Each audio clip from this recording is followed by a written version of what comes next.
विवाद से विश्वास स्कीम से रिलेटेड एक ऐसी क्वेरी है जो अभी भी टैक्स पेयर के माइंड में बनी हुई है। मैंने सोचा इस शॉर्ट के थ्रू आपसे वो डिस्कस कर ली जाए।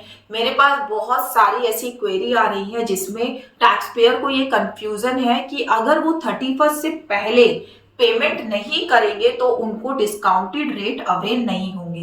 यहाँ पे डिस्काउंटेड रेट का मतलब है कि 31 दिसंबर से पहले अगर आप वीएस को ऑप्ट कर लेते हैं तो आपको पे करना होगा 100% tax in case of tax due, और in case of interest and penalty आपको पे करना होता है 25% of tax and penalty amount. But अगर आप यही स्कीम को 31 के बाद ऑप्ट करेंगे, 31 दिसंबर के बाद ऑप्ट करेंगे तो आपको पे करना होगा 110% टैक्स, और इंटरेस्ट एंड पेनल्टी के केस में वो अमाउंट आपका 25% से बढ़कर कर दिया गया है 30%।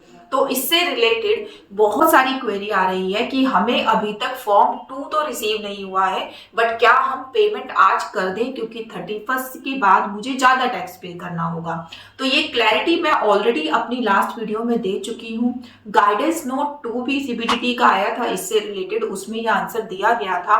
यहाँ पर जो आपको डिस्काउंटेड रेट अवेल होगा वो आपकी पेमेंट पर डिपेंड नहीं करता है। आप पेमेंट 31 दिसंबर के बाद भी कर सकते हैं।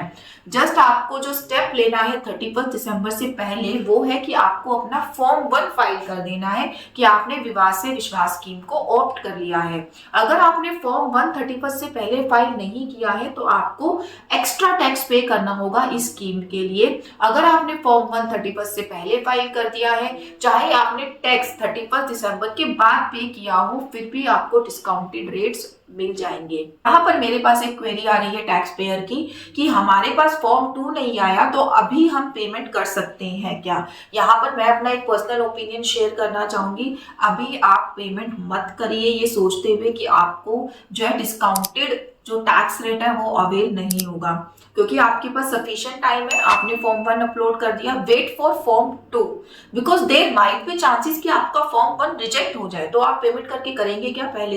पहले आप अपना फॉर्म 2 रिसीव कर लीजिए, जिससे एक क्लैरिटी आ जाएगी कि आपका फॉर्म 1 एक्सेप्ट कर लिया गया है। फॉर्म 2 में आपको प्रॉपर अमाउंट भी मेंशन होके आएगा कि कितना आपको पे करना है।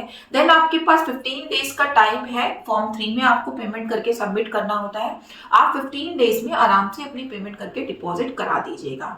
आई होप अब सबको क्लियर हो गया होगा कि आपको पेमेंट कब करानी है। जो ये स्कीम है इसके लिए आप हमारी सर्विसेज भी अवेल कर सकते हैं नीचे दिए हुए कॉन्टैक्ट नंबर्स पे हमसे कॉन्टैक्ट करके। Thank you so much. Thanks a lot.